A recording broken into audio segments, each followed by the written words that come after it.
ময়দা ছাড়া কখনো মোমো বানিয়েছেন কি? তো চলুন আজকে বানিয়ে নেওয়া যাক ময়দা ছাড়াই সয়াবিন মোমো। প্রথমে সয়াবিন 10 মিনিটের মতো ভিজিয়ে রেখেছিলাম। এবার ছোট ছোট করে কেটে নেব। আলুও একদম ছোট ছোট করে কেটে নেব। এবার কোড়ার মধ্যে অল্প তেল দিয়ে আলু অ্যাড করে বেশ কিছুক্ষণ ভেজে নেব।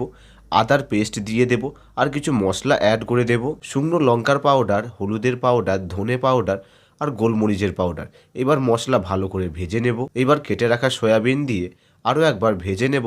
পরিমাণ মতো জল আর স্বাদ মতো নুন দিয়ে জল শুকানো অবধি রান্না করে নেব। ওপর থেকে একটু ধনে পাতা ছড়িয়ে দেব। আমাদের স্টাফিং এখন রেডি হয়ে গেছে। ময়দা ছাড়া মোমো বানানোর জন্য চালের গুঁড়ো নিয়ে নিয়েছি। স্বাদ মতো নুন আর অল্প গরম জল দিয়ে ধীরে ধীরে মিশিয়ে ভালো করে থেসে একটা ডো বানিয়ে নেব। এবার মিডিয়াম সাইজের লেচি কেটে পিঠের খিলির মতো বানিয়ে নেব, আর হাফ চামচের মতো স্টাফিং অ্যাড করে মুখটা ভালো করে জয়েন্ট করে দেব, আর এই ধরনের ঘুরিয়ে ঘুরিয়ে ডিজাইন দিয়ে দেব। আর এইভাবে প্রতিটা মোমো বানিয়ে নেব। এইবার মোমো স্টিম করে নেব। হাঁড়ির মধ্যে গরম জল ফুটছে আর তার উপরে ঝাঁঝরি বসানো আছে। এক এক করে মোমো বসিয়ে 20 মিনিটের জন্য স্টিম করে নেব। এবার ধনেপাতার চাটনি বানিয়ে নেব। ছোট ছোট করে কুচিয়ে নিয়েছি। মিক্সিং জারের মধ্যে ধনেপাতা দিয়ে দেব, একটা শুকনো লঙ্কা দিয়ে আর অল্প জল দিয়ে পেস্ট বানিয়ে নেব।